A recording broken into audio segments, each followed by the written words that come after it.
Friend, welcome to BPSC corner. Friends, आज की इस वीडियो में हम जो है बीपीएससी के द्वारा विभिन्न प्रतियोगिता परीक्षा में पूछे गए सभी पीवाईक्यू को आज के जो इस वीडियो में है हम सॉल्व करने वाले हैं। तो फ्रेंड्स, अगर आप बीपीएससी 4.0 देने जा रहे हैं या फिर आप बीपीएससी 17th बीपीएससी पीटी परीक्षा देने जा रहे हैं, कोई सा भी आप एग्ज़ाम बिहार में देने जा रहे हैं जो कि बीपीएससी कंडक्ट करवाएगी, उसके लिए जो है बीपीएससी के प्रीवियस ईयर क्वेश्चंस को जान लेना काफ़ी इंपॉर्टेंट होता है। इसलिए फ्रेंड्स, जितने सारे स्टूडेंट एग्ज़ाम देने जाएंगे बीपीएससी का, तो प्लीज़ इस वीडियो को देखते हुए जाइए, आपको काफ़ी हेल्प होगा। तो शुरू करते हैं आज का इम्पॉर्टेंट वीडियो और देखते हैं आज के बिहार के स्पेशल प्रमुख सवालों को। तो शुरू करते हैं। आज का हमारा पहला सवाल है, बिहार में गंगा नदी की प्रमुख सहायक नदियां कौन सी हैं? ऑप्शंस आपको दिए गए हैं, गंडक एवं बागमती, कोसी काली सेन, यमुना घाघरा रामगंगा, गोमती बूहू एवं महानंदा। तो कूट की सहायता से जो है आपको आंसर को बताना है। तो चलिए आंसर जान लेते हैं फ्रेंड्स। तो इसका राइट आंसर हो जाएगा, जो गंगा नदी की प्रमुख सहायक नदियां हैं यह गंडक, बागमती, कोसी, काली एवं सेन। इस प्रकार से आपका ऑप्शन जो बी हो जाएगा इसका राइट आंसर हो जाएगा, यानी जो आपका पहला ऑप्शन है और दूसरा ऑप्शन है, ये दोनों ही ऑप्शन इसका राइट हो जाएगा, इसलिए ऑप्शन बी इसका राइट आंसर हो जाएगा। देखिए, यह बीपीएससी एलडीसी मेंस एग्जाम 2022 में पूछा गया है। तो फ्रेंड्स, अगर आप बिहार में कोई सा भी बीपीएससी जो भी एग्जाम कंडक्ट करवा रही है उसके एग्जाम को देने जा रहे हैं, तो प्लीज़ प्रीवियस ईयर क्वेश्चंस को देखते हुए जाएं, क्योंकि अगर कोई भी स्टूडेंट अगर किसी भी एग्जाम को क्रैक करता है तो पहले वो बोलता है कि उस एग्जाम की प्रीवियस ईयर क्वेश्चंस को आप अच्छे से जो है देख लीजिए, एनालिसिस कर लीजिए, तब जाके जो है आपको एग्जाम देने में काफ़ी आसानी होती है, या आप उस एग्ज़ाम को जो है बहुत अच्छे से समझ पाएंगे, तभी उसे क्रैक कर पाएंगे। तो फ्रेंड्स, चलिए देखते हैं अगले सवाल को। सवाल अगला है आपका, किस तारीख को उड़ीसा को बिहार के पृथक कर प्रांत का दर्जा दिया गया था? इसका राइट आंसर क्या हो जाएगा? 1 अप्रैल 1936। ऑप्शन बी हो जाएगा इसका राइट आंसर। याद रखिएगा, 1 अप्रैल 1936 को उड़ीसा को बिहार से पृथक कर प्रांत का जो है दर्जा दिया गया था, और 22 मार्च 1912 को बिहार और उड़ीसा से जो है उड़ीसा बंगाल से अलग भी हुए थे। और बात कर ले कि जो 22 मार्च है, बिहार में प्रतिवर्ष इसे हम 22 मार्च को जो है बिहार दिवस के रूप में मनाते हैं। तो दोनों ही फैक्ट आप याद रख सकते हैं। चलिए आगे देख लेते हैं अगले सवाल को। आपका अगला सवाल है, निम्नलिखित में कौन सा एक बिहार की अर्थव्यवस्था के मामले में सही नहीं है? तो आपका जो है बिहार के अर्थव्यवस्था से सवाल पूछा गया है फ्रेंड्स। पहला ऑप्शन है इसका, अर्थव्यवस्था का व्यावसायिक ढांचा ऊपर से स्थिर है। भारत में सबसे कम विकास दर में से एक है, जो कि 2.5% है। ये सभी जो है बिहार के परिप्रेक्ष्य में कहा गया है। और तीसरा जो ऑप्शन है आपका, बिहार में अधिकतम प्राथमिक वस्तुओं का उत्पाद होता है। उपयुक्त में से एक से अधिक या उपयुक्त में से कोई नहीं। तो फ्रेंड्स, जो ऑप्शन हो जाएगा इसका उपयुक्त में से एक से अधिक, क्योंकि जो बिहार की अर्थव्यवस्था है आपको पता ही होगा, इसका जो व्यावसायिक ढांचा है ऊपर से स्थिर है, सबसे कम विकास दर है इसका। तो इस प्रकार से ऑप्शन डी जो हो जाएगा इसका राइट आंसर हो जाएगा। आगे देखते हैं अगले सवाल को। सवाल है आपका, किस बजट में वित्त मंत्री ने उदारीकृत विनिमय दर प्रबंधन प्रणाली की घोषणा की थी? किस बजट में?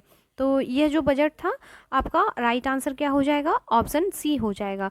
यूनियन बजट 1992 से 93 के बीच जो है आपका वित्त मंत्री ने उदारीकृत विनिमय दर प्रबंधन प्रणाली की घोषणा की गई थी। याद रखिएगा आप, जिसमें दोहरी विनिमय दर शामिल था और बाजार निर्धारित विनिमय दर प्रणाली में परिवर्तित को सक्षम बनाने के लिए जो है यह प्रारंभिक जो है कदम उठाया गया था।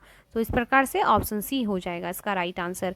अगला सवाल जो पूछा गया था फ्रेंड्स, देख लीजिए, काफ़ी इंपॉर्टेंट है। श्री कृष्ण सिंह द्वारा गठित बिहार की निर्वाचित सरकार ने फरवरी 1938 में किस कारण से इस्तीफा दिया था? काफ़ी इंपॉर्टेंट सवाल है और बहुत बार बीपीएससी पूछ चुकी है। जो पहला सवाल है इसका, गांधी जी द्वारा ब्रिटिश के विरुद्ध सत्याग्रह आंदोलन के कारण, भारत की आज़ादी के आंदोलन में भाग लेने के कारण, राजनीतिक कैदियों को छोड़ने के कारण, उपयुक्त में से एक से अधिक या उपयुक्त में से कोई नहीं। तो आपको पता होगा, जो श्री कृष्ण सिंह जी थे, इन्होंने जो है इनके द्वारा गठित बिहार की निर्वाचित सरकार ने फरवरी 1938 को जो है राजनीतिक कैदियों को छोड़ने के कारण इस्तीफा दिया था। तो राजनीतिक कैदियों को छोड़ने के कारण इस्तीफा दिया था। तो याद रखिएगा, ऑप्शन सी हो जाएगा इसका राइट आंसर। और इन्होंने जो है 1937 में जो है पहला कांग्रेस मंत्रालय बनाया था, तो उन्होंने राजनीतिक कैदियों को रिहा करने की मांग भी की थी, और उनके मंत्रालय ने जो है वायसराय पर दबाव बनाया था, और इस प्रकार से जो है उन्होंने 15 फरवरी 1938 को जो है इस्तीफा दे दिया था। चलिए अब आगे बढ़ते हैं अगले सवाल की ओर। सवाल फिर से काफ़ी इंपॉर्टेंट सवाल है। किसने चंपारण सत्याग्रह के दौरान बिहार में गांधी जी की जान बचाई थी? ऑप्शंस दिए गए हैं रविंद्र पाठक, बतख मियाँ, हामिद अंसारी, उपयुक्त में से एक से अधिक या उपयुक्त में से कोई नहीं। तो आपको पता होगा जो आपका 1917 का चंपारण सत्याग्रह था, यहाँ पर जो है बिहार में गांधी जी पहली बार आए थे और इनकी जो जान बचाई गई थी यह बतख मियाँ के द्वारा। तो ऑप्शन क्या हो जाएगा? ऑप्शन आपका हो जाएगा बी, इसका राइट आंसर हो जाएगा, याद रखिएगा। चलिए नेक्स्ट देख लेते हैं अगला सवाल। असहयोग आंदोलन के दौरान किसने बिहार में किसानों की अगुवाई की थी? किसानों की जो है अगुवाई किसने की थी? असहयोग आंदोलन यानी 1920 का यह तब काल था। चलिए ऑप्शंस दिए गए हैं श्री कृष्ण सिंह, स्वामी विद्यानंद, राजकुमार शुक्ल। तो फ्रेंड्स इसमें जो असहयोग आंदोलन के दौरान बिहार में किसानों की अगुवाई की गई थी यह स्वामी विद्यानंद के द्वारा की गई थी। तो ऑप्शन बी हो जाएगा इसका राइट आंसर, याद रखिएगा। काफ़ी इंपॉर्टेंट है और बहुत बार यह पूछा जाता है यह सवाल। जिन किसानों ने कुछ क्षेत्रों में जमींदारी के खिलाफ आंदोलन किया था वे स्वामी विद्यानंद के अधीन जो है कुछ समय के लिए कांग्रेस से जुड़े। तो इस प्रकार से आप जो है याद रख सकते हैं। चलिए अब आगे देखते हैं अगले सवाल को। सवाल अगला काफ़ी इंपॉर्टेंट है और बहुत बार रिपीटेड है। स्वराज दल की स्थापना बिहार में किसने की थी? बिहार के परिप्रेक्ष्य में पूछा गया था। एक आपको जो है राष्ट्रीय स्तर पर पूछती है जो बिहार में आपका स्वराज दल की स्थापना किसने की थी, एक राष्ट्रीय स्तर पर और एक बिहार के परिप्रेक्ष्य में भी पूछा जाता है। अगर बात कर ले बिहार में किसने की थी तो याद रखिएगा श्री कृष्ण सिंह के द्वारा जो है आपका स्वराज दल की स्थापना की गई थी। वहीं अगर राष्ट्रीय स्तर पर पूछेगा तो याद रखिएगा मोतीलाल नेहरू तथा चित्तरंजन दास के द्वारा जो है 1923 ईस्वी में आपका स्वराज दल की स्थापना की गई थी, जिस चुनाव में जो है 104 में से 42 सीटें जो है जीता गया था केंद्रीय विधानमंडल में। और जीता इसलिए गया था क्योंकि जो है सरकार के काम में बाधा डालना था। फ्रेंड्स ये भी फैक्ट याद रखिएगा, कई बार स्टेटमेंट के रूप में पूछ लेती है। चलिए बढ़ते हैं अगले सवाल की ओर। सवाल है आपका इनमें से बिहार के प्रथम राज्यपाल कौन थे? प्रथम राज्यपाल ऑप्शंस दिए गए हैं sir Maurice Garnier Hallett, sir James David Sifton, sir विगडो, उपयुक्त में से एक से अधिक या उपयुक्त में से कोई नहीं। तो जो बिहार के प्रथम राज्यपाल थे यह थे आपके James David Sifton, sir James David Sifton. तो ऑप्शन बी हो जाएगा इसका राइट आंसर। वर्तमान में पूछ ले कौन है तो वर्तमान में राजेंद्र विश्वनाथ आर्लेकर जो है आपके बनाए गए हैं, फरवरी 2023 में नियुक्त किए गए हैं रिसेंटली। चलिए अगला सवाल काफ़ी इंपॉर्टेंट है और यह पुस्तक जो है बहुत बार पूछी जा चुकी है बीपीएससी में। Mahatma Gandhi and Bihar some reminiscences के लेखक कौन थे? डॉक्टर राजेंद्र प्रसाद, जेपी नारायण, कर्पूरी ठाकुर, उपयुक्त में से एक से अधिक या उपयुक्त में से कोई नहीं। तो फ्रेंड्स इस पुस्तक के लेखक कौन हो जाएंगे? Option A doctor Rajendra Prasad, doctor Rajendra Prasad option A हो जाएगा इसका राइट आंसर। बात कर ले डॉक्टर राजेंद्र प्रसाद के अन्य कृतियों के बारे में जिन्होंने और भी कई फेमस पुस्तक लिखी हैं और जो पूछा जाता है तो उनमें से है आपका जो है याद रखिएगा चंपारण में सत्याग्रह, इंडिया डिवाइडेड और बापू के कदमों में। ये जो कुछ पुस्तक हैं कई बार बीपीएससी में रिपीट करती है जो कि डॉक्टर राजेंद्र प्रसाद के द्वारा लिखी गई हैं। अगला सवाल है आपका बिहार का सबसे पुराना गिरजाघर कौन सा है? बिहार का सबसे पुराना गिरजाघर कौन सा है? पादरी की हवेली, लुईक चर्च, स्टीफन चर्च, उपयुक्त में से एक से अधिक या उपयुक्त में से कोई नहीं। तो जो बिहार का सबसे पुराना चर्च है यह आपका पादरी की हवेली है। पादरी की हवेली जिनका जो स्थापना है यह 1713 ईस्वी में किया गया था, 1713 ईस्वी में किया गया था। और जब यह निर्माण किया गया था, स्थापना इसकी जब की गई थी तब यह बहुत छोटा सा चर्च था। इसके बाद इसमें पुनः निर्माण किया गया और इसका विस्तार किया गया और इसे सेंट मैरी चर्च के नाम से जाना जाता है, सेंट मैरी चर्च के नाम से जाना जाता है। तो इस प्रकार से ऑप्शन ए हो जाएगा बिहार का सबसे पुराना गिरजाघर पादरी की हवेली और इसका जो नया नाम है सेंट मैरी चर्च है। तो याद रखिएगा ऑप्शन ए हो जाएगा इसका राइट आंसर।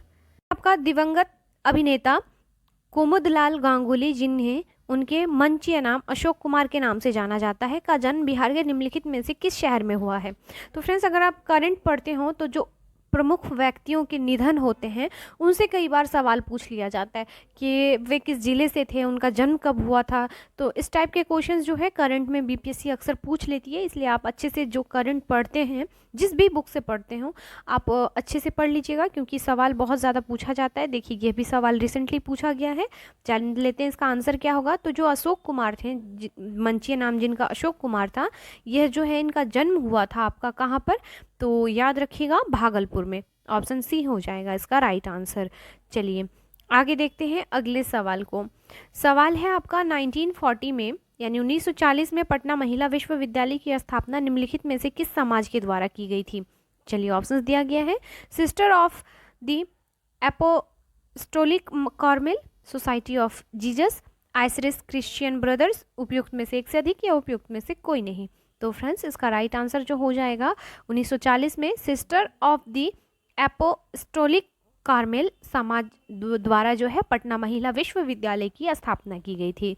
तो sister of the apostolic Carmel हो जाएगा इसका राइट आंसर। ऑप्शन ए हो जाएगा इसका राइट आंसर। याद रखिएगा यह जो है बिहार के महिलाओं की शैक्षिक आवश्यकताओं को पूरा करने के लिए खोला गया उच्च शिक्षा का पहला संस्थान था। चलिए देखते हैं अगले सवाल को। पहला तैरता हुआ सौर ऊर्जा संयंत्र बिहार के किस जिले या किस स्थान पर बनाया गया? ऑप्शंस आपको दिए गए हैं। कदीराबाद, दरभंगा, दिलबरपुर दरभंगा या जमालपुर दरभंगा। उपयुक्त में से एक से अधिक, उपयुक्त में से कोई नहीं। तो जो पहला बिहार का तैरता हुआ सौर ऊर्जा संयंत्र है यह कदीराबाद दरभंगा में बनाया गया। ऑप्शन ए हो जाएगा इसका राइट आंसर। और इस सोलर प्लांट से जो है 1.6 मेगावाट बिजली जो है जनरेट की जाएगी। 1.6 मेगावाट बिजली जनरेट की जाएगी। चलिए आगे देख लेते हैं। वर्ष 1919 से 20 के आर्थिक सर्वेक्षण के अनुसार किस जिले की प्रति व्यक्ति आय सबसे कम है? देखिए फ्रेंड्स, आर्थिक सर्वेक्षण से हमेशा 2-3 सवाल आपको पूछा जाता है, चाहे वो बजट भी, अगर बजट है तो बजट से भी आपको सवाल जो है अच्छे खासी संख्या में बन जाते हैं। 3-4 आप 3-3 करके रख लीजिए। अप्रॉक्स 5 से 6 नंबर का सवाल तो आपको आर्थिक सर्वेक्षण प्लस जो है बिहार बजट से मिलाकर पूछ लेता है। तो कम से कम आप अच्छे से इस दोनों टॉपिक को जो है क्लियर कीजिएगा। तो चलिए ऑप्शंस देख लेते हैं। सबसे कम जो है प्रति व्यक्ति आय के मामले में अगर बात करेंगे तो यह हो जाएगा आपका शिवहर। ऑप्शन बी हो जाएगा। वहीं अगर सबसे अधिक प्रति व्यक्ति आय वाला जिला कौन सा होगा तो यह पटना होगा। क्या होगा? पटना होगा। तो ऑप्शन क्या हो जाएगा इस प्रकार से? ऑप्शन बी हो जाएगा। लेकिन याद रखिएगा अगर यहीं पे आय अगर सबसे अधिक पूछता, यहाँ पे आपको कम पूछा गया है, लेकिन अगर आपसे अधिक पूछता तो यह पटना हो जाता। आगे बढ़ते हैं। सवाल अगला है आपका, निम्नलिखित में किससे अगस्त 2022 में भौगोलिक संकेतक जीआई टैग से सम्मानित किया गया? भौगोलिक संकेतक यानी जीआई, जियोग्राफिकल इंडिकेशन से। तो फ्रेंड्स आपका दिया गया है मिथिला मखाना बिहार का, एप्लिक यानी खतवा वर्ग बिहार के सिक्की घास का उत्पाद। उपयुक्त में से एक से अधिक, उपयुक्त में से कोई नहीं। तो इसका राइट आंसर हो जाएगा 2022 में जो दिया गया था जीआई टैग, यह मिथिला मखाना को दिया गया था। तो ऑप्शन क्या हो जाएगा? ए हो जाएगा इसका राइट आंसर। चलिए आगे बढ़ते हैं अगले सवाल की ओर। 18वां नंबर का क्वेश्चन है। देखिए फ्रेंड्स, मैं इसको जो है सेगमेंट में बांट दूंगी, पार्ट 1, पार्ट 2, पार्ट 3 के रूप में। जितने सारे क्वेश्चंस अब तक बीपीएससी पूछ चुकी है बिहार स्पेशल के रूप में, मैं रिसेंटली भी एग्जाम जो हुआ है उसमें भी जो पूछा जा चुका है, आप उन सभी सवालों को भी देख पाएंगे इन सभी वीडियोस में। तो प्लीज़ वीडियो को पूरा देखिएगा और चैनल को सब्सक्राइब जरूर कर लीजिएगा, क्योंकि वीडियो का जो नोटिफिकेशन है तभी आप तक जाएगा जब भी मैं वीडियो अपलोड करूँगी। चलिए देखते हैं अगले सवाल को। बिजनेस रिफॉर्म्स एक्शन प्लान द्वारा वर्ष 2020 में व्यापार करने में आसानी में बिहार ने 36 राज्यों में रैंक हासिल की है।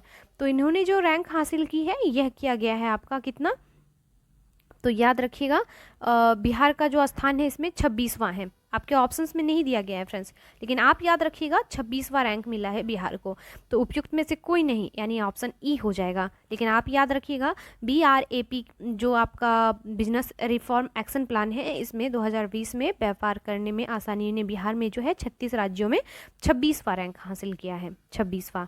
चलिए नेक्स्ट सवाल है। पिछले 10 वर्षों में राज्य का शहरीकरण बहुत तेजी से बढ़ा है। 2011 की जनगणना के अनुसार बिहार में शहरीकरण का स्तर %% था तथा जो बढ़कर वर्तमान में %% हो चुका है। बताना है आपको पहले कितना था 2011 की जनगणना के डेटा के अकॉर्डिंग और अभी कितना है।